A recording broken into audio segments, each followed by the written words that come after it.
Hello my dear friends, कैसे हैं आप लोग। उम्मीद करती हूँ आप सब अच्छे होंगे। Chapter number 59, punishment, from the book thief written by Markus Zusak. बराबर से अब देखिए, ठीक है, ओके। पनिशमेंट, इसको ज़रा एडजस्ट कर लें हम पहले। On the ration cards of Nazi Germany, there was no listing for punishment, but everyone had to take their turn. For some, it was death in a foreign country during the war. For others, it was poverty and guilt when the war was over. With the 6 million discoveries were made throughout Europe. Many people must have seen their punishments coming, but only a small percentage welcomed it. One such person was Hans Huberman. You do not help Jews on the street. Your basement should not be hiding one. At first, his punishment was conscience. His oblivious unearthing of Max Vanderberg plagued him. Liesel could see it sitting next to his plate as he ignored his dinner, or it stood with him at the bridge over the Amper. He no longer played the accordion. His silver-eyed optimism was wounded and motionless. That was bad enough, but it was only the beginning. On a Wednesday in early November, his true punishment arrived in the mailbox. On the surface, it appeared to be a good news. Paper in the kitchen. We are delighted to inform you that your appointment application to join the NSDAP has finally been approved. The Nazi Party, Rosa asked. I thought they didn't want you. They didn't. Papa sat down and read the letter again. He was not being sent away for treason or for helping Jews or anything of the sort. Hans Huberman was being rewarded, at least as far as some people were concerned. How could this be possible? There has to be more. There was, on Friday, a statement arrived to say that Hans Huberman was to be drafted into the German army. A member of the party will be happy to play a role in the war effort.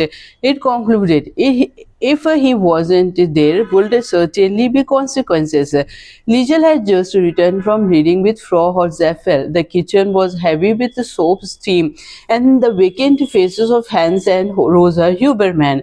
Papa was seated. Mama stood above him as the soup started to burn. God, please don't send me to Russia, Papa said. Mama, the soup's burning.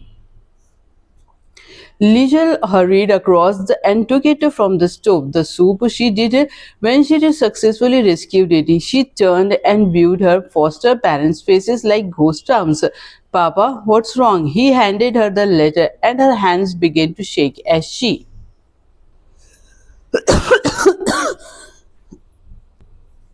Sorry दोस्तों, एकदम खांसी आ गई मेरे को. Sorry for that disturbance. Punishment into Germany's Hans Huberman and Alexis Stieners. To those who help the helpless and those who refuse to let go of their children.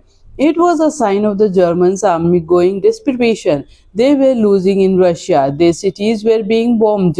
More people were needed, as were ways of recruiting them, and in most cases, the worst possible jobs would be given to the worst possible people. As their eyes scanned the paper, Liesel could see through the punched letter holes to the wooden table. Words like compulsory and duty were beaten into the page. Saliva was triggered. It was the urge to vomit. What is this? What is this?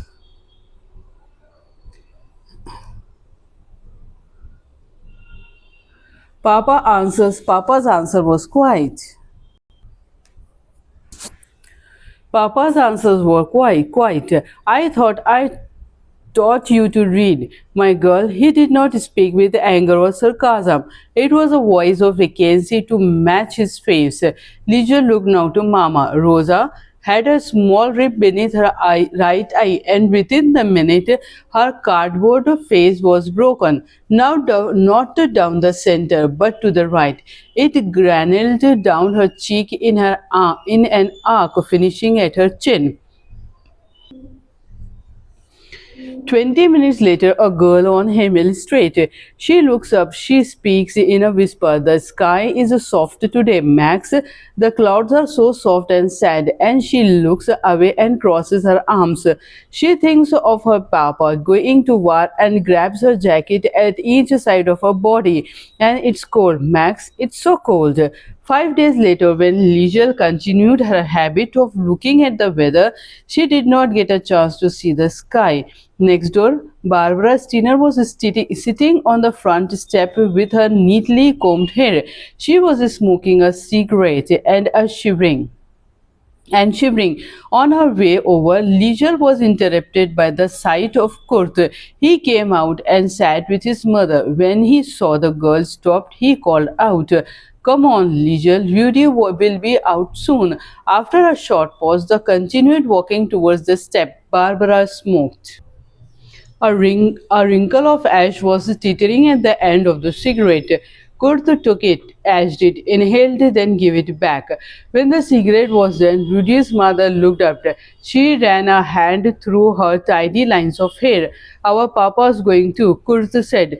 "Quietness them." A group of kids was kicking a ball up near Frau Diller's. "When they come and ask you for one of your children," Barbara Steiner explained, "to no one in particular, you are supposed to say yes."